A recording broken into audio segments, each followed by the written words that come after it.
All right, well, we're going to get started. Dewatering waits for no one.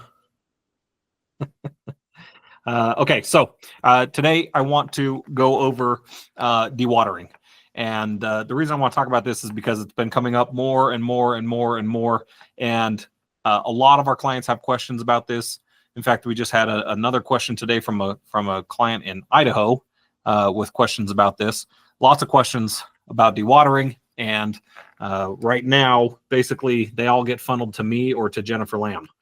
And so that's great that Jennifer Lamb or I can answer the questions on dewatering, but I want everybody to feel comfortable and be comfortable answering dewatering questions.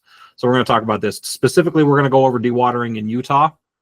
If there are questions for dewatering in other states, those should still come to me or Jennifer Lamb. But dewatering in Utah, I want all of you to be comfortable answering questions about dewatering in Utah. All right, so first things first, what are the dewatering requirements? So if somebody comes to you and says, hey, I'm going to be dewatering, or hey, I think we're going to be dewatering, or for the inspectors, oftentimes you guys see people that are just pumping out and discharging offsite because they're dewatering. What exactly is needed? What is required for that? So as of 2024 in Utah, you need to have a separate dewatering control plan. Prior to 2024, you could just put that plan inside your SWPPP, and then you'd have to pull a dewatering permit or get coverage under the dewatering permit, but you wouldn't have to produce a separate plan. Starting last year in Utah, the state now is requiring a completely separate plan for dewatering, and it's called a dewatering control plan.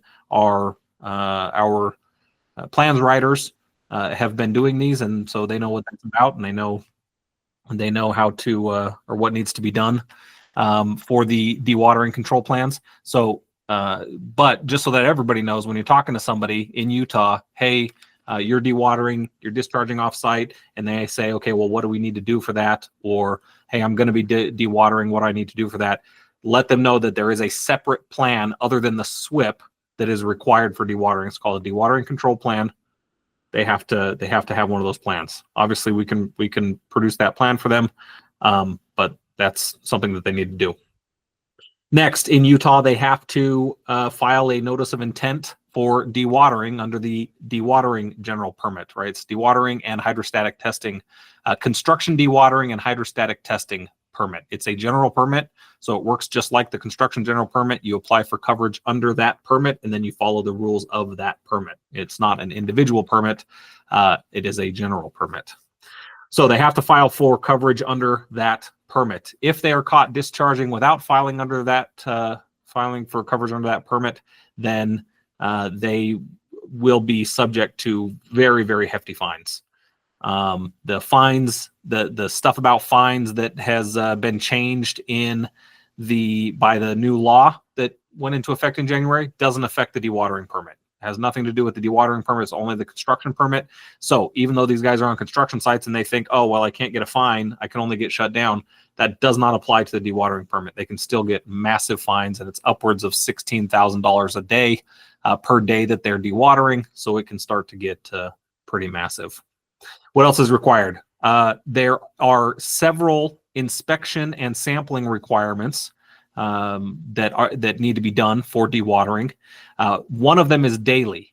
Okay, so obviously we cannot provide daily inspections to anybody. That is just not something that we are equipped to do. That would be ridiculous. It would be extremely difficult for us.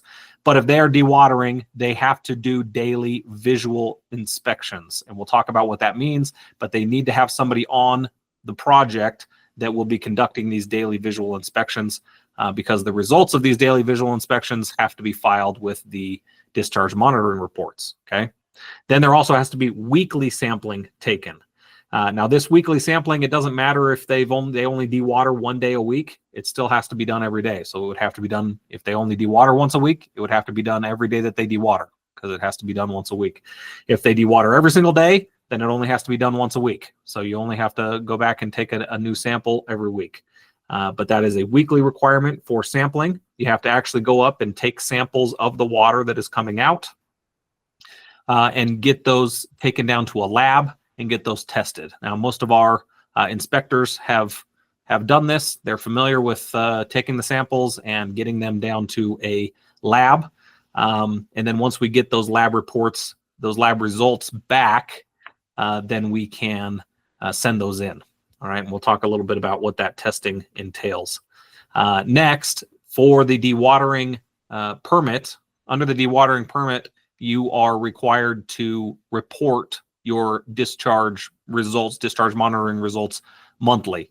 So Jennifer Lamb goes in and she puts in all of the results from the labs. She puts in the daily visual reports and puts all of that stuff in every month and submits the monthly report. It's through the CDX, just like the permit goes through, but it's not the same as the construction general permit. It's actually a completely separate program within the CDX. So it's kind of a separate issue there. Okay, so those are the requirements for dewatering.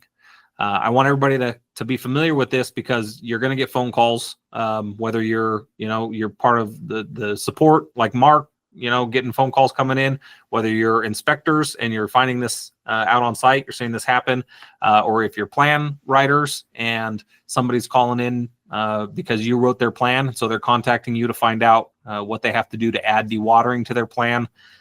Whatever the case may be, is a very high likelihood that you are going to field a question or two at some point about dewatering. So I want you to know what the requirements are so that you can tell them. When it comes down to if they're asking about how much it costs, then you can send those questions to Jen. You can send them to Rosie. You can send them to Jennifer Lamb. You can send them. Ava can find that information too. You can send them to any of those people. You can send them to BJ. But I want you to know what the requirements are, so at least you can tell them. So what you're going to have to tell them is you need to provide a dewatering control plan. It's a separate plan other than your SWPPP. You're going to have to apply for coverage under the dewatering permit. You're going to have to conduct daily visual inspections. You're going to have to conduct weekly sampling.